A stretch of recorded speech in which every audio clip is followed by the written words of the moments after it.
দখল, নামজারি এবং রেকর্ডের মাধ্যমে যারা জমির মালিকানা লাভ করেছে, অবশেষে সেই সকল ব্যক্তিদের খেল খতম হয়ে গেল।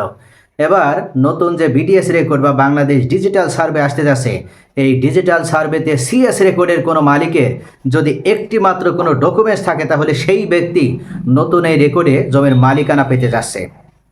ইতিমধ্যে বাংলাদেশের বেশ কয়েকটি জায়গায় এই সর্বশেষ বাংলাদেশ ডিজিটাল সার্ভে বা বিডিএস রেকর্ডটি চলমান রয়েছে। তাই সেই এলাকাতে যারা এখনও পর্যন্ত এই পদক্ষেপগুলো গ্রহণ করেননি, অনতিবিলম্বে তারা যদি এই পদক্ষেপ গ্রহণ করেন, তাহলে জাস্ট সিএস রেকর্ডের এই একটি মাত্র ডকুমেন্ট দিয়েই আপনারা আপনাদের পৈতৃক সম্পত্তি বা দাদার সম্পত্তি উদ্ধার করে নিতে পারবেন। হোক সেটা অন্য কারো নামে রেকর্ড হয়ে গিয়েছে, দীর্ঘদিন 50 বছর 70 বছর ধরে হয়তো তারা জমিটা দখল করে রেখেছে, এমনকি কেউ ওই জমি ক্রয় করেছে, তার দলিল হয়ে গেছে, সে ওই জমির নাম জারি করেছে, অর্থাৎ বিভিন্ন ধরনের জমির মালিকানা প্রমাণের ডকুমেন্টসগুলো সে সংগ্রহ করেছে।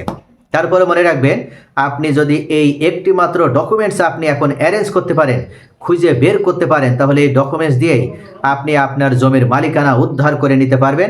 একটা দুইটা রেকর্ড হয়ে গেল, সেই রেকর্ড সংশোধন করেও আপনি আপনার জমির মালিকানা ফেরত পাবেন।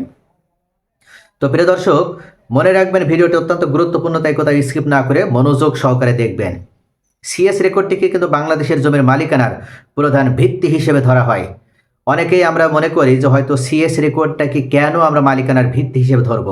কারণ হিসেবে এই সিএস রেকর্ড একটি পূর্ণাঙ্গ রেকর্ড, এবং এই রেকর্ডে একসাথে 3টা উদ্দেশ্য সম্পন্ন করা হয়েছিল।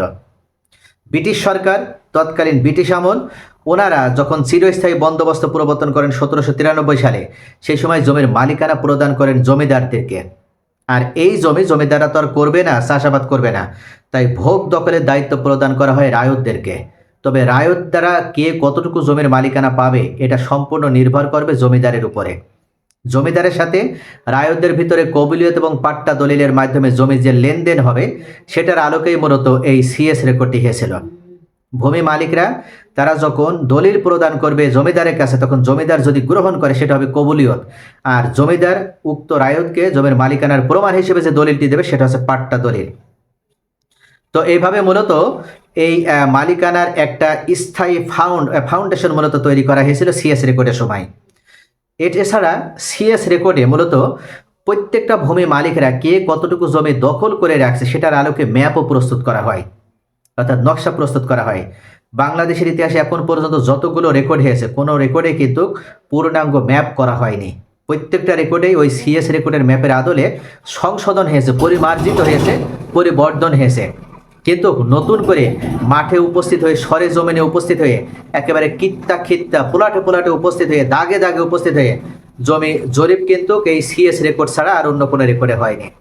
এই কারণে সিএস রেকর্ডটিকে একটা নির্ভুল রেকর্ড বলা হয় এবং মালিকানার প্রমাণের জন্য একটা স্থায়ী রেকর্ড হিসেবে চিহ্নিত করা হয়।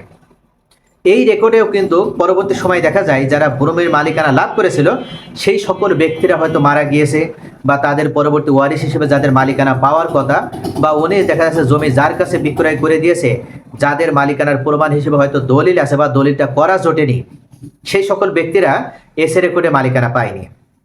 বেশিরভাগ ক্ষেত্রে এমনটা হয়েছে, যারা জমির মালিকানা পাওয়ার কথা তাদেরকে এস রেকর্ডে মালিকানা না দিয়ে অন্য কোনো ব্যক্তি, জোরদার শ্রেণী যারা সমাজে সাদা জামা গায়ে দিয়ে বেড়ায়, তারা মানুষদেরকে ঠকানোর কাজ করে, এখনও যেমন তখনও ছিল। অর্থাৎ ওই সময় কিছু ব্যক্তি ছিল, তারা কাজকর্ম করবে না, বসে থাকবে, আড্ডাবাজি করবে। আর যারা মনে করেন যে যারা মাঠে সারাদিন পরিশ্রম করে, সহজ সরল মানুষ, তার পরিবারের কোনো ভাই হতে পারে, তার কোনো চাচা হতে পারে, প্রতিবেশী হতে পারে, তারা দেখছে যে ও তো মাঠে যায় না, কাজকর্ম করে না, তা আমাদের জমির দলিলগুলো ওর কাছে রেখে যায়। ও আর যখন রেকর্ড আসবে, যেহেতু মাইকিং হয়েছে বা এলাকায় অ্যানাউন্সিং হয়েছে, রেকর্ড আসলে রেকর্ড করে এগুলোর সাথে ও যোগাযোগ করার মাধ্যমে জমি আমাদের নামে রেকর্ড করে দিবে। এতটা বিশ্বাস ছিল। কিন্তু এই ভণ্ড প্রতারক, যে লোকটা এই সাদা জামা গায়ে দিয়ে বেড়াতো, এই প্রতারক, সে অবশেষে কি করেছে, নিজের নামে জমি রেকর্ড করে নিয়েছে। বেশ কিছুদিন পর আচমকা সে হাজির হয়ে বলছে এই জমি আমার, কেননা জমি আমার নামে রেকর্ড হয়েছে, জমির মালিকা তোমরা না। এভাবে দেখা যাচ্ছে যে তার সত্যিকার অর্থে জমির মালিক হওয়ার কথা ছিল 10 বিঘা, সে 100 বিঘা জমির মালিক হয়ে গেছে। প্রত্যেকটা পরিবারে দেখবে যেভাবে আঙুল ফুলে কলা গাছ হয়ে যাওয়ার মতন লোকের সংখ্যা অগণিত। আপনার পরিবারে খোঁজ নেন, আপনার বাবার হয়তো সম্পত্তি চুরি করে আপনার কোনো চাচা রেকর্ড করে নিয়েছে আগে বেশি, যার কারণে আপনার চাচার জমি আছে অনেক, আপনার বাবার জমি কম।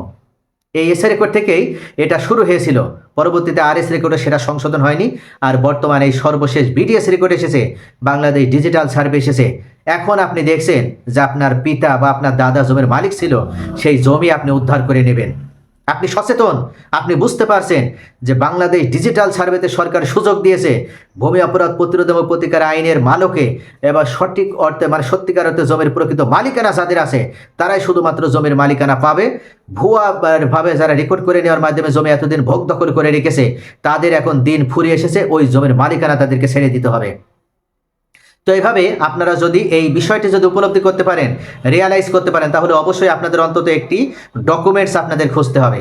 সেই ডকুমেন্টসটা হতে পারে সিএস রেকর্ডে হয়তো মালিকানা পেয়েছিল আপনার দাদা বা আপনার পিতা, সেই সিএস রেকর্ডের একটা খতিয়ান আপনাদের থাকা লাগবে, রেকর্ড খতিয়ান।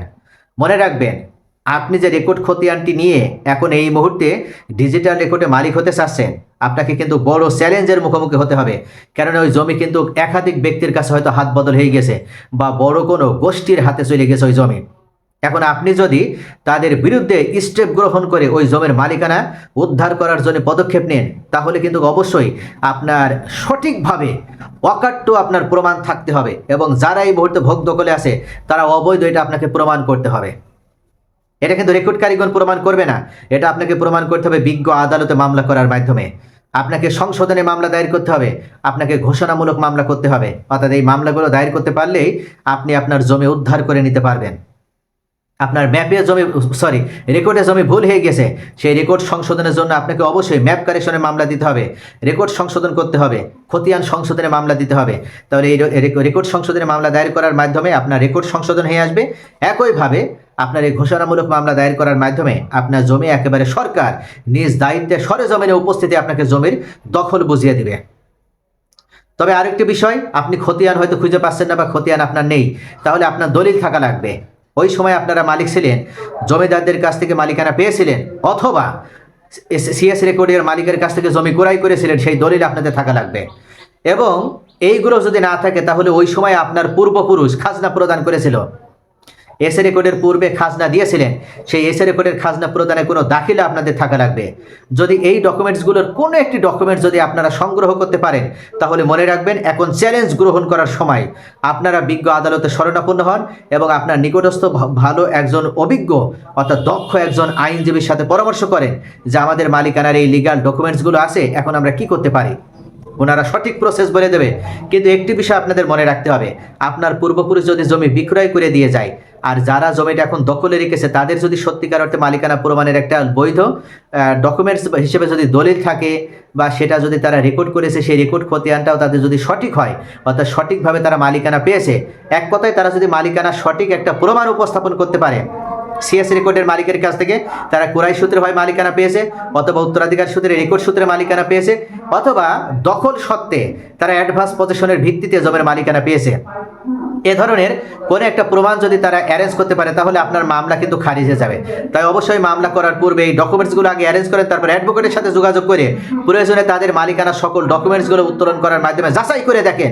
যদি সত্যি আপনাদের মালিকানার বৈধ প্রমাণ থাকে, তাহলে এতদিন রেকর্ড হয়ে গেল, অবৈধ দখল হয়ে গেল, তারা এখন ওই জমির মালিকানা ছেড়ে দিতে বাধ্য, এবং ডিজিটাল রেকর্ডে আপনারা ওই জমি নিজেদের নামে রেকর্ড করে নিতে পারবেন।